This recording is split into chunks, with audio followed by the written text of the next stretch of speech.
announced about the Ekadasi, so I just thought I will tell the benefits of reciting Bhagavad Gita. There are 700 verses in the Bhagavad Gita, okay, so don't get stressed out, it's only 18 chapters. You can finish off in 3 hours, okay, and it's a very auspicious day.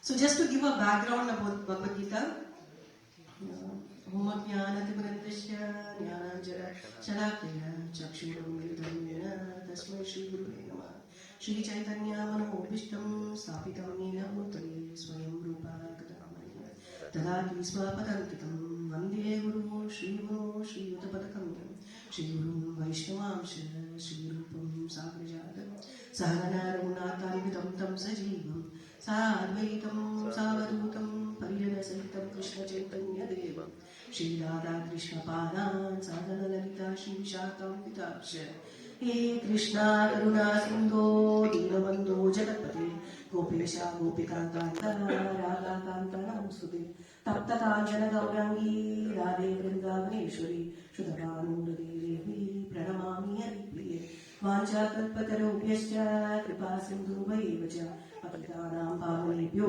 Vaishnavebhyo Namo Namaha Jai Shri Krishna Chaitanya Prabhu Nityananda Shri Advaita Gadadhara Shri Vasadi Gaura Bhakta Vrinda. At times when I see you all, I feel like I'm a small girl. You know, we have to tell in front of the teachers, right? At times the teacher will ask a student to say, twinkle, twinkle, little star. So in front of all you all, I'm a little scared today. But I'll just try to give my best, whatever I learned from you. So, very important Ekadasi, Mokshada Ekadasi, Vaikuntha Ekadasi on the 22nd.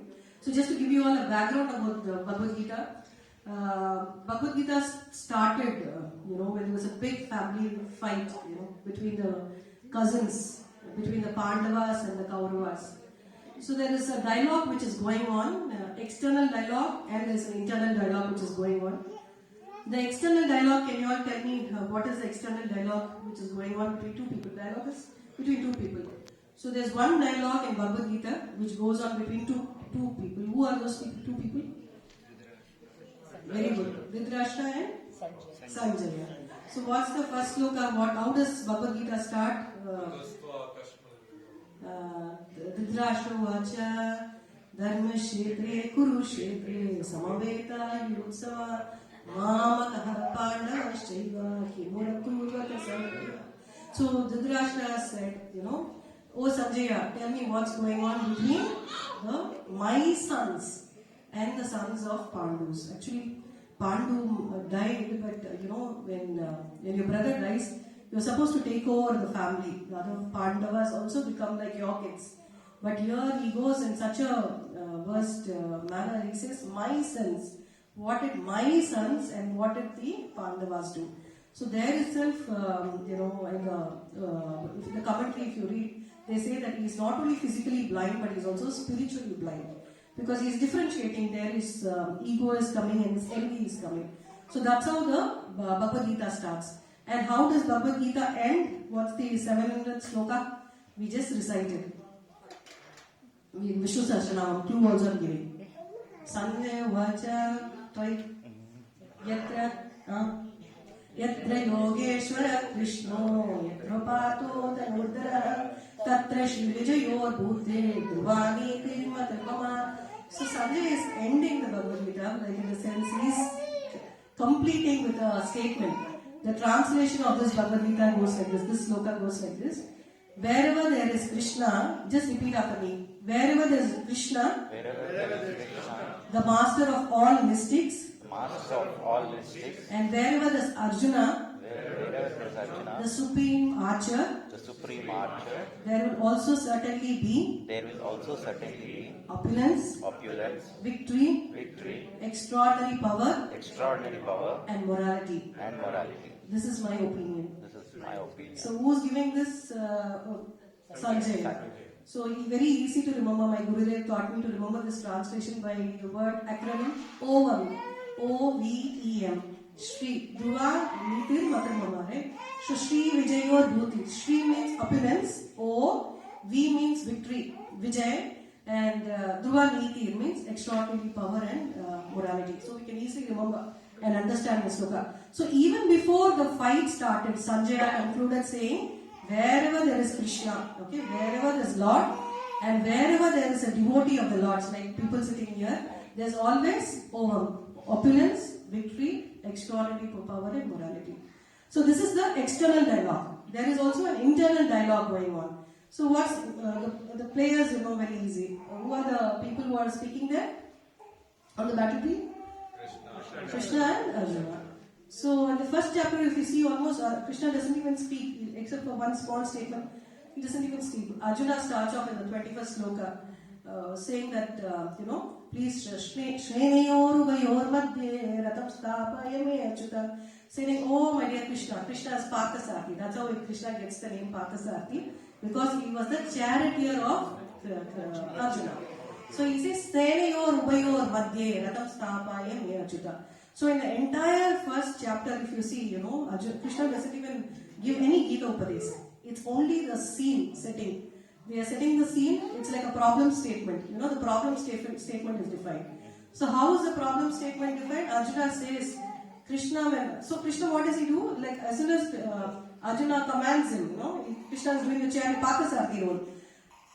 Krishna goes and parks the chariot in front of all the Kauravas. And who does Arjuna see there? He sees Bhishma Deva, grandfather. Emotion goes for a toss when you see your grandfather.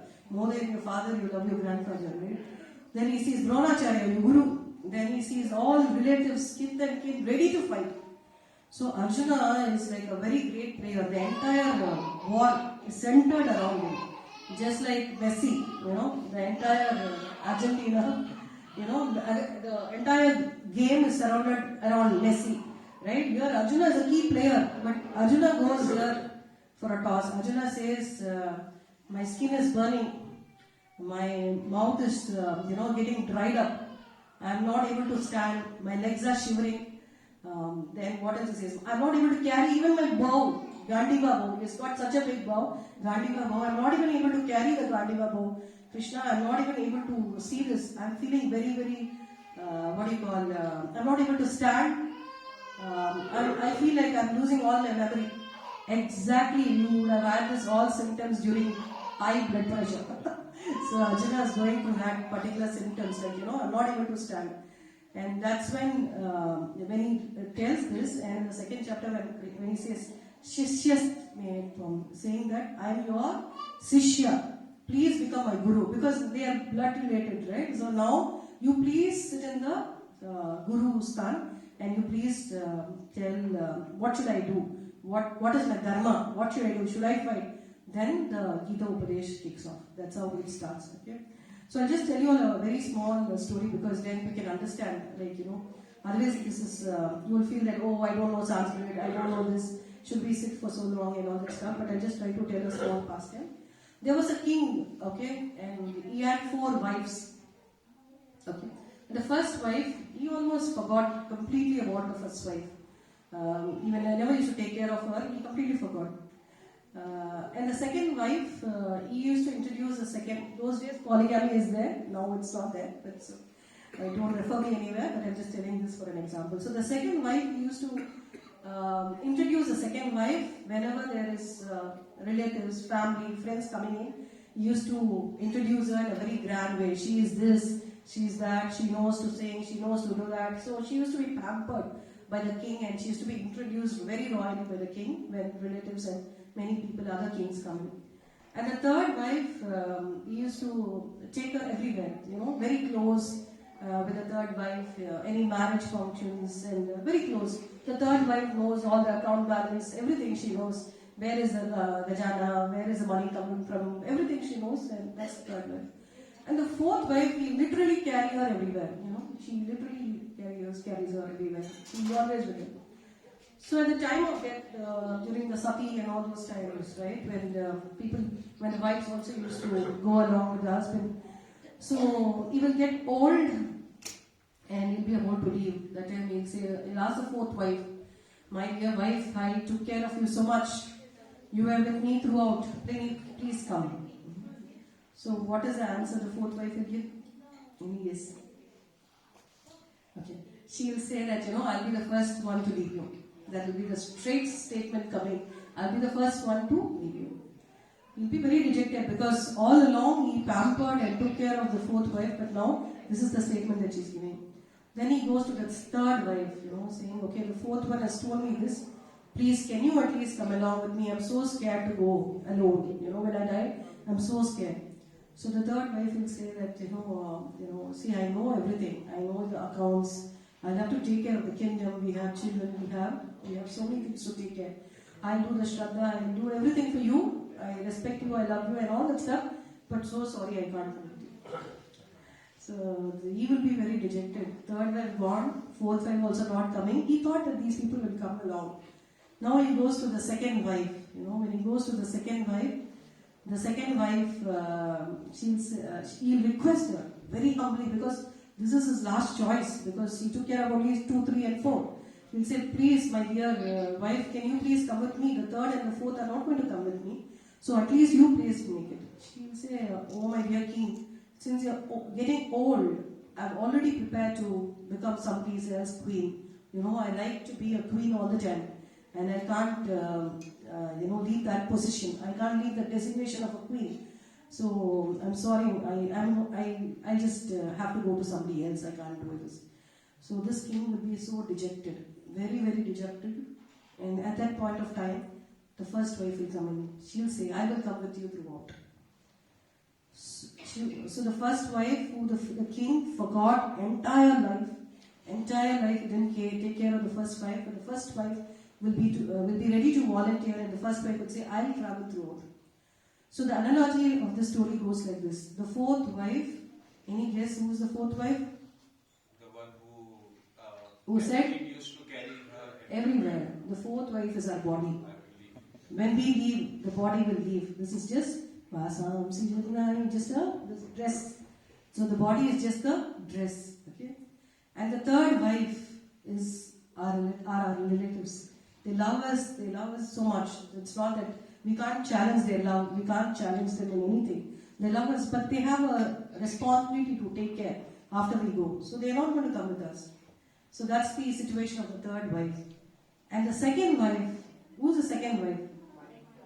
Money, the Lakshmi. The king introduced everything, my BMW, my Volkswagen, my that wagon and this wagon, my whatever asset I don't remember. So he introduced all this Audi and all that stuff, but the second wife is going to be transferred. As soon as we go, the death certificate will be prepared and it's going to go to somebody else. So that's the second wife. And who is the first wife? The soul. The soul and the Paramatma. That's what we are going to carry throughout. So, very, very important. So we chanted very nicely, so many mantras, so many shastras from the shastras. Very, very important to understand and chant. Even if you don't know, don't think. Many people complain, I don't know Sanskrit, I don't know this, I don't know that. But the thing is, the mother, right, when the kid starts talking, first, when the kid starts talking, the mother will say, the kid will not be able to talk properly. Some broken words will come, right? But the mother will understand that the kid is calling, right? Same way when we are reciting Vishnu Sahasranam or Gayatri or something, whatever we are reciting, we might do mistakes. Grammatical mistakes could be there, but the Lord will understand that we are shouting to Him. Okay? So please give an humble effort to chant. Even if you don't know, please chant. And please listen. So usually we don't say like, okay, if you do this, if you do that, you will get this. That's the karma. But since we are reciting the entire Gita on the Krishna willing, on the 22nd December, since we are planning to recite, I would like to tell a very small thing about the glories of reciting Bhagavad Gita, chapter 1. There are 18 stories like this, I don't have time, so I'm just telling the first thing. Once upon a time, there was a person called Sushrama. His occupation was to stitch leaves. We used to eat in the leaf plates. So his occupation is to stitch the leaf plates. This person, used to collect the leaves, and he used to see ants passing or some worms in the trees and the plants while he's collecting, and he used to be so bad in his thoughts. He used to go harm the ants. He used to destroy the ants. He used to destroy everything, mosquitoes, anything when he comes, right? Not for his safety. He used to get a high kick when he does all that stuff. So as usual, when you have such a bad guna, where you land up? You land up in Yama's place. So he gets a different body. He gets a different body. And this time the body given to him is a bull's body. And where is he this time? The owner of the bull, the Sushrama now became the bull, and the owner of the bull is physically challenged. He's not able to walk and all that stuff. So the bull is overloaded. He's overloaded with lot of work. Lot of work and all that stuff keeps happening. So the bull gives up, finally gives up, and now he has to go. So while passing, right, some people, those days people were very nice, they had a lot of punya karma in their bank balance. So they used to say, they were saying, oh my dear bull, you're dying, okay, please take the punya that I chanted along with you. So one more person will come and he will say that, okay, take the punya from my account also. So they'll try to ease in the process of the bull dying so that the bull doesn't suffer. So like that everybody will be transferring the good karma. So by then one lady will be crossing, and she is not a very good lady. She does all negative things which are not good for the society. So just because everybody was transferring the good karma to others, she will also say, in case if I did something, let it go to the bull. So the bull now again dies and then again goes to Yamaloka. Now the way this bull is the Sushrama who became the bull now, and bull after going to Yamaloka, Yamaraj will be welcoming. Oh my dear, please come. So the bull will be very anxious. Last time I came, you gave me all the dandas and all the fights and all that. You tortured me like anything. Now you're welcoming me. I didn't do anything great. I was just a bull. Okay, why is it so much of thing is going on? So that time that person will say that, there was one lady. She's not a good character lady, but she transferred all the punya to you. This guy was like, you're saying she's not a good character lady. Then how is that her punya is making me go to Vaikuntha? So when you go to Vaikuntha, again, from the bull body, again you need to take a Manushya body. You can't just go from a bull sharira to to Vaikuntha. So you'll be again born. So she's like surprised, how will I take a human birth and I'll go to Vaikuntha? I'm really surprised. What did this lady do? Yamaraj will say, I can't disclose, you go and find out. I will give you the memory. When you go, you will have this memory. So that's what in Adi Shankaracharya also sings that, right? Punarapi jananam, punarapi maranam, punarapi janani, jatari shayanam. So meaning is, you get so many births, like this body, the fourth wife is just our body. So now he is getting a human body. He goes very happily, but he goes with this feeling. Who is this person who saved me? Who is this person who saved me from the lashes of Yamaraj? Who is this person? So she will go on, and Yamaraj will also say, that the person lives in this place and all that stuff will be disclosed. So he will go and he will check, and that lady will say, he'll meet that lady. She will become very old now. And he will say, and he'll ask, what is that you did so good that I am able to go to Vaikuntha in my next birth? What is that you did? So that time she will say, I don't know. No, I don't know. I didn't do anything good in this life. I did all bad things. Then he said, no, you did some good things. Yamaraj quoted you. Yamaraj told that the person who's living in this village did so many good things, and that's the reason. Just because you transferred the punya from your account to my account, I'm going to heaven. Please tell me. That time she'll vaguely remember. She'll say, there was a parrot in my house. I bought the parrot in the market and I caged it. And this parrot will be reciting something. I don't know, let's go and ask. And it will be so soothing. I don't understand a thing what the parrot is reciting, but it is so lovely to hear. So I used to hear that. Let's go and talk to the parrot. So that time this person, Susharma, who became this in the next part, he and that lady will go to the parrot and ask, oh my dear parrot, please tell me what did you sing? And because of this, some punya has accumulated. He will say, then the parrot will tell the flashback. Again flashback. The parrot will say, in my last birth, I was a Brahmana. I used to recite so many slokas and all that stuff. But I was also arrogant. Because I know so much, I was also very arrogant. Because I was arrogant, I got this parrot body. But somehow I remembered I need to recite the slokas. So there was a place wherein they were reciting the first chapter of Bhagavad Gita. So I heard the Bhagavad Gita. I stayed in that place near the tree and I memorized the first chapter of Bhagavad Gita. So I go on chanting the Bhagavad Gita and I understood this lady is not of good character. So somehow I wanted to, but she's my master. So somehow I wanted to do something to her. And in this parrot body, I can recite. So I was reciting the Bhagavad Gita, continuously I was reciting the Bhagavad Gita, Dharmashetre, Kurukshetre, Samaveta, Yutsava. Like the first chapter, only first chapter I memorized. And the first chapter I was reciting the entire chapter. And that's how she has gone. So this is just a small tip of the iceberg that I'm giving. If you chant the mantras, if you chanting is very, very important. And congregation chanting is very, very important. When you come in the group and we recite, like I said, right, you don't know the sloka, you don't know anything, but just sit. Just listen, just like what this lady do. Did she chant the first chapter? No, she just heard. Shravana, very, very important. So like that, please join in. Let's make it a very nice event, okay? Any questions? So this is what it is. Don't, in case if there is any challenges in life, don't keep worrying about that. There are so many other things to take care. Hare Krishna.